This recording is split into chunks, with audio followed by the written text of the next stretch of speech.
በአማራ ክልል በአገዛዙ ኃይሎችና በፋኖ ኃይሎች መካከል የሚደረገው ዘመቻ እንደቀጠለ ሲሆን የፋኖ ኃይሎች ከምርጫው ጋር በተያያዘ የሚንቀሳቀሱ የአገዛዙ ሹማምንትን በሚያጅቡ የመንግስት ወታደሮች ላይ ተኩስ መክፈታቸውን አሳውቀዋል። ከቀናት በፊት በሜካናይዝድ ኃይል የታገዘ የቆቦ ቀጠና ውጊያ ዳግም ትናንትና ገርሽቶ አውራ መንገድ የዘጋ ከባድ የተኩስ ልውውጥ እየተደረገ እንደሚገኝም ተነግሯል። መከላከያ ሰራዊቱ በበኩሉ በክልሉ ያደረግነውን ያለውን እንቅስቃሴ ለጽንፈኛው የፋኖ ኃይል አሳውቃቸዋል ሲል በስለላ በመክሰስ የሃይማኖት አባቶችን ጨምሮ በርካታ ግለሰቦችን መግደሉ ተሰምቷል። ቀዳሚው መረጃችን ነው። የተለያዩ ዓለም አቀፍ የመረጃ መረቦች መንግስትን የሚቃወመው የቴዲ አፍሮ አዲሱ ኢቶሪክ አልበም በሚሊዮኖች እየተደመጠ እንደሚገኝ እየዘገቡ ይገኛሉ። በተለይም ቢቢሲ ባጠናቀረው ዘገባ ዳስጣል የተሰኘው ሙዚቃ ህዝባዊ ምላሹ የዜጎች ቀውስ ያለበትን የችግር መጠን አመላካች ነው ሲል ዘግቧል። ሌላኛው መረጃችን ነው። ብልጽግና ከ138 በላይ ግለሰቦችን ከአልሸባብ ጋር ግንኙነት አላችሁ ሲል ማሰሩ ሲያሳውቅ፣ የተለያዩ የመገናኛ ብዙሃን ደግሞ የድምፃዊ ቴዎድሮስ ካሳሁን ሙዚቃ ሲያዳምጡ የተገኙ ግለሰቦች በቁጥጥር ስር እየዋሉ ይገኛሉ ሲሉ እየዘገቡ ይገኛሉ። በዜናችን አካተነዋል። አሜሪካ ለሱዳን ፈጥኖ ድራሽ ኃይል የሚዋጉ የቀድሞ የኮሎምቢያ ወታደሮች የነበሩ ቅጥረኞችን በሚመለምሉና በሚልኩ 5 ግለሰቦችና ኩባንያዎች ላይ ማዕቀብ እንደጣለች አሳውቃለች። ሌላኛው መረጃችን ነው። ሰላም ጤና ይስጥልኝ ክቡራትና ክቡራን አድማጭ ተመልካቾቻችን፣ ከላይ ባርስተ ዜና ያሰማናችሁንና ሌሎች ተጨማሪ መረጃዎችን ይዘናል። አብራችሁን እንድትቆዩ በትህትና በመጠየቅ ወደ ዝርዝር መረጃዎቹ እሸጋገራለሁ። ይህ ኢትዮ ዜና ነው። አብራችሁን ቆዩ። በቀዳሚው መረጃችን በአማራ ክልል በአገዛዙ ኃይሎችና በፋኖ ኃይሎች መካከል የሚደረገው ዘመቻ እንደቀጠለ ሲሆን የፋኖ ኃይሎች ከምርጫው ጋር በተያያዘ የሚንቀሳቀሱ የአገዛዙ ሹማምንትን በሚያጅቡ የመንግስት ወታደሮች ላይ ተኩስ መክፈታቸውን ገልጸዋል። ፋኖ ኃይሎች በአንዳንድ ስፍራዎች ላይ የምርጫ እንቅስቃሴ የሚያጅቡና የሚያከናውኑ አባላትን፣ የጸጥታ አካላትን እንዲሁም የሲቪል አመራሮች ላይ ጥቃት አድርሰንባቸዋል ሲል አሳውቋል። ጥቃት ከተፈጸመባቸው ቀጠናዎች መካከልም በዋግ ኽምራ ዞን ሰቆጣ አቅራቢያ ሐሙሲት አካባቢ የተፈጸመው ጥቃት አንዱ ሲሆን አገዛዙ ጥምር ኃይል ሲል በሚጠራቸው የጸጥታ አካላት ላይ የተከፈተው ድንገተኛ ጥቃት ከፍተኛ ጉዳት የተመዘገበበት እንደሆነም ለማወቅ ተችሏል። ይህ በእንዲህ እንዳለ በጋይንት ቀጠና ምሳሌ ተብሎ በሚጠራው አካባቢ ሚያዝያ 8 ቀን 2018 ዓ.ም የተፈጸመው ሲሆን የፋኖ ኃይሎች በጸጥታ አካላቱ ላይ ያደረሱትን ጥቃት ተከትሎ የመንግስት ወታደሮች ለፋኖ ኃይሎች መረጃ አቀብላቸዋል፣ ሰላዮች ናችሁ ያላቸውን ነዋሪዎች መግደሉንም የዜና ምንጫችን የአካባቢው ነዋሪዎች ዋቢ አድርጎ ዘግቧል። ከነዚህ በአገዛዙ ኃይሎች ተረሽነዋል ከተባሉ ግለሰቦች መካከል ደግሞ ዲያቆናትና የሃይማኖት አባቶች እንደሚገኙበት ተመላክቷል። እንዲህ ያለ እርምጃ እየወሰደ ያለውን በመሳሪያ ማስፈራሪያ የሚደረግ ምርጫ ነጻ ምርጫ በሚል በሚሊዮኖች ድምጽ ሊሰጡኝ ተዘጋጅተዋል ሲል ብልጽግና አሳውቋል። በእንዲህ እንዳለ በክልሉ በፋኖ ኃይሎችና በአገዛዙ ኃይሎች መካከል በተለያዩ አካባቢዎች የሚደረጉት የተኩስ ልውውጦች እንደቀጠሉ መሆናቸውም ተሰምቷል። በሌተናል ጀነራል መሐመድ ተሰማ የሚመራው የምስራቅ እዝ በደቡብ ጎንደር ዞን ታች ጋይንት፣ ንፋስ መውጫ፣ ሰዴ ሙጃና ስማዳ ከሰሞኑ ከጽንፈኞች ጋር ስፋለም ከረምኩ ብሎ 21 የፋኖ አባላትን ገደልኩ ሲል ባወጣው መግለጫ አሳውቋል። የፋኖ ኃይሎች በበኩላቸው በሰሜን ወሎ ቆቦ ቀጠና እንዲሁም በሱዳን ድንበር አካባቢ ውጊያዎችን ማድረጋቸውን ይፋ አድርገዋል። ቀናት በፊት በሜካናይዝድ ኃይል የታገዘው የቆቦ ቀጠና ውጊያ ዳግም ትናንትና ገርሽቶ አውራ ጎዳና ያዘጋ ከባድ የተኩስ ልውውጥ መደረጉም ተሰምቷል።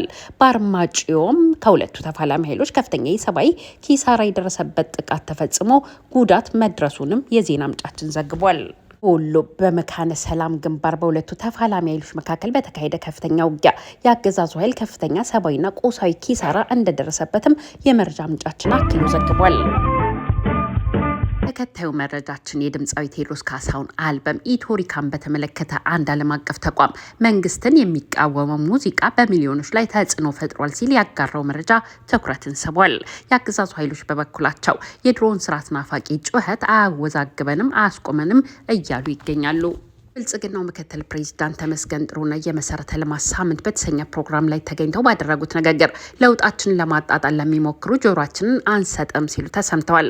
አቶ ተመስገን እንዳሉት በአንድ በኩል እየመጣ ያለውን ለውጥ የሚያጣጥሉና የሚያናንቁ፣ በሌላ በኩል ለውጡን ያመጣነውን እኛንን የሚሉ አስተያየት ሰጪዎች ጉዟችንን ለማደናቀፍ ተግባራዊ እንቅስቃሴ ውስጥ እስካልገቡ ድረስ ለበሬ ወለደ ፕሮፓጋንዳና አስተያየቶች ጆሮ አንሰጥም ሲሉ ተደምጠዋል።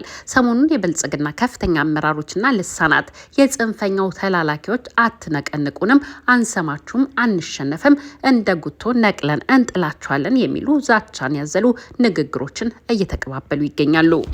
ብልጽግና አመራሮችና ልሳናት እናንተ አውሩኛ ግን መስሚያችን ጥጥ ነው ቢሉም በርካታ የኢትዮጵያን ጆሮ ግን የቴዲ አፍሮ አንሳው የሚለው ዜማ ላይ ሆኗል። የብላቴናው ኢቶሪካ 8ኛ አልበም የጦር መሳሪያ አንስተው ጫካ ገብተው ከሚታገሏቸው ወጣቶች ባሻገር ሰላማዊ ታጋይን ሊያነሳሳ የሚችል እንደሆነና ዝም ያለውን የከተማ ወጣት ለአመፅ ሊያነሳሳ ይችላል የሚል ፍርሃት መፈጠሩንም አመላካች ሆኗል። ኦሮሚያው ፕሬዝዳንት ሽመልስ አብዲሳ በበኩላቸው ህዝቡ ዳስ ጥሎ ያልቅስ ሀገሩን ነጠቅ ነው ሲያለቅስ ሶፍት እናቀብለው እያሉ በዜጎች ላይ በተለይም ደግሞ የጽንፈኛው ደጋፊዎች ባሏቸው ሰዎች ላይ ሲዘባበቱ እየተሰሙም ይገኛሉ። ሽመልስ አብዲሳ በአንድ አዳራሽ ስለተሰበሰቡ ግለሰቦች ባደረጉት ንግግር አታልቅሱ ማለት አንችልም፣ ያልቅሱ፣ ስልጣን ነጥቀን ወስደን አገሩን እየመራን አትስደቡ ማለት አንችልም። ምን ማለት ነው? የሚያለቅሱ ሰዎችን ለምን አታልቅሱ እንላለን? ምን አገባን? ያልቅሱ፣ ከቻልን ሶፍት እናቀብላቸው፣ ያልቅሱ፣ ከማልቀስ ውጪ ምንም ማድረግ አይችሉም ሲሉ ተናግረዋል። በድምፃዊ ሙዚቃ በተለቀቀ በሰዓታት ልዩነት ያገዛዙ ባለስልጣናትና ልሳናት በኢትዮጵያውያን የብሶት ቁስል ላይ እየተዘባበቱ ቀጥለዋል።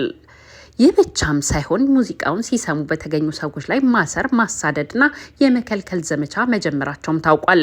የተለያዩ ዓለም አቀፍ የመረጃ መረቦች በበኩላቸው መንግስትን የሚቃወመው የብላቴናው ቴዲ አፍሮ ሙዚቃ በሚሊዮኖች እየተደመጠ እንደሆነ እየዘገቡ ይገኛሉ። በተለይም ቢቢሲ ባጠናቀረው ዘገባ ዳስጣል የተሰኘው ሙዚቃ ህዝባዊ ምላሹ የዜጎች ቀውስ ያለበትን የችግር መጠን አመላካች ነው ሲል ዘግቧል። ቴዲ አፍሮ ከዓመታት በፊት በሀገሪቱ መጣ የተባለው ለውጥ ተስፋ እንዳለው ገልጾ ነበር ያለው ቢቢሲ፣ ነገር ግን ያ ተቀልብሶ በመቶ ሺዎች የተገደሉበት መንግስትም ዜጎቹን አገር ያሳጣበት ሁኔታ መፈጠሩን የተረዳበት እንደሆነም በዘገባው አካቷል። በጉዳዩ ላይ አስተያየት የሰጡት የኦሮሞ ተወላጁ እስቄል ገቢሳ ከድምፃዊ ቴዎድሮስ ካሳሁን ጋር ያሉት የፖለቲካ ልዩነቶች እንደተጠበቁ ሆነው ነገር ግን በጋራ ሀገርና በሰብአዊነት ላይ የሚደርሱ የዜጎችን ሀዘን በዚህ ደረጃ መግለጽ ድፍረትም ወደ ራስ መመልከትንም የሚጠይቅ ነው ይላሉ።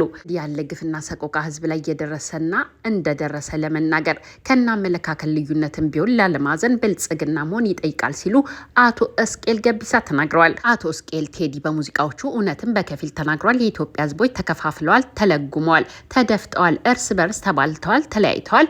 በእርግጥም ዳስ መጣል ይገባል። እያንዳንዱ ኢትዮጵያዊ አሁን ዳስ መጣል አለበት። እንደዚህ አይነት ነገር ከዚህ በፊት በኢትዮጵያ ታሪክ ተደርጎ አይታወቅም። እንዲህ አይነት ጭቆና፣ እንዲህ አይነት ሌብነት፣ እንዲህ አይነት በደል፣ እንደዚህ አይነት መገዳደል ተደርጎ አይታወቅም። በኢትዮጵያውያን ታሪክ ተደርጎ የማይታወቅ በደልና ገፍ በብልጽግና አገዛዝ እየተፈጸመ ይገኛል። በሚሊዮን የሚቆጠሩ ሰዎች በሰሜንና በደቡብ ከዚህ ቀደም አያውቁም። በመሆኑም አሁን ዳስጣል ማለቱ ትክክል ነው ሲሉ ሀሳባቸውን ሰጥተዋል። ቴዲ የህዝብን ሰቆቃ ድምፅ ሆኖታል። የህዝብን መከራ አሰምቷል። የቴዲን ዳስጣል የማይጥለው ኢትዮጵያዊ ሳይሆን ብልጽግናና ብልጽግና ብቻ ነው ሲሉም ሀሳባቸውን ቆይተዋል። ብልጽግና ከ138 በላይ ግለሰቦችን ከአልሸባብ ጋር ግንኙነት አላቸው ሲል ማሰሩ ሲያሳወቅ የተለያዩ የመገናኛ ብዙሃን ግን የድምፃዊ ቴዎድሮስ ካሳሁንን ሙዚቃ ሲያዳምጡ የተገኙና በቁጥጥር ስር የዋሉ ናቸው ሲሉ ዘግበዋል። ዜና ምንጫችን መሰረት ሚዲያ እንደዘገበው ልጄ በፖሊስ የተወሰደችው ዘፈን ከፍተሻል፣ አድምጠሻል ተብላ ነው። ዛሬ ደግሞ በመንግስት ሚዲያ ከአልሸባብ ጋር በመተባበር ሽብር ልትፈጽም ስትል ተይዛለች በሚል ፎቶዋን ከሌሎች ሰዎች ጋር አየው ሲል ወላጅ አባት ነግሮኛል ሲል ዘግቧል። አባት እንደሚሉት ልጄ የ12ኛ ክፍል ተማሪ ናት። ከትምህርት ቤት ውጭ የትም ወጥታ አድራ አታውቅም። ከተጠቀሰው አካል ጋር ልትተባበር ቀርቶ ጎረቤቶቿን እንኳን በውል አታውቅም። የተባለው ዘፈን ተከልክሎ ከሆነ በዚሁ ትጠይቅ እንጂ እንዴት ገና ታዳጊ ብላቴና ከሽብርተኛ ጋር ያገናኛታል ሲሉ ጠይቀዋል። ከእንግዲህ በኋላስ በሰላም ብትለቀቅ እንኳን ስሟና ፎቶዋ ሽብር ለመፈጸም ተያዘች በሚል በሚዲያ ስለተለቀቀ እንዴት ብላ ነው ትምህርቷን የምትቀጥለው ሲሉ መልሰው ጠይቀዋል። ብዙዎች ደግሞ ልጆቻቸው የታሰሩበትን ጣቢያ ባለማወቃቸው በየክፍለ ከተማው ፖሊስ መምሪያና ፖሊስ ጣቢያዎች እያለቀሱ ሲፈልጉ መዋላቸውም ተሰምቷል። አሜሪካ ለሱዳን ፈጥኖ ድራሽ ኃይል የሚዋጉ የቀድሞ የኮሎምቢያ ወታደሮች የነበሩ ቅጥረኞችን በመለመሉና በሚልኩ 5 ግለሰቦችና ኩባንያዎች ላይ ማዕቀብ መጣሏ ተነገረ። በመቶዎች የሚቆጠሩ የቀድሞ የኮሎምቢያ ወታደሮች በጦርነት በቅጥረኝነት መሳተፋቸውን አሜሪካ ገልጻለች። ማዕቀብ ከተጣለባቸው መካከል ተቀማጭነቱን ኮሎምቢያ የሆነ ሰራተኞች አስቀጣሪ ድርጅት ይገኝበታል። ማዕቀቡ የገንዘብና ንብረት እገዳን ያካተተ ሲሆን ማዕቀቡን መጣስ የፍትሐ ብሔርና የወንጀል ክስ ያስመሰርታል ተብሏል። አሜሪካ ተፋላሚ ወገኖች በአስቸኳይ በሰብአዊነት ላይ የተመሰረተ የ3 ወራት ተኩስ አቁም እንዲደረግና የውጭ ኃይሎችም ለተፋላሚ ወገኖች ድጋፍ መስጠት እንዲያቆሙ ጠይቃለች። ውድና የተከበራችሁ አድማጭ ተመልካቾቻችን ለሰዓቱ ያዝንላችሁ መረጃዎች እነዚህን ይመስሉ ነበር። ወዳችሁና ፈቅዳችሁ ስላዳመጣችሁን አብራችሁን ስለነበራችሁ ከልብ አመሰግናለሁ። ለቤታችን አዲስ ከሆናችሁ ሰብስክራይብ፣ ላይክ እና ሼር በማድረግ ቤተሰብ እንድትሆኑን በትህትና በመጠየቅ እሰናበታለሁ። ሰላም ለኢትዮጵያ፣ ሰላም ለሰው ልጆች ሁሉ ይሁን። ቸር ያሰማን። ሻሎም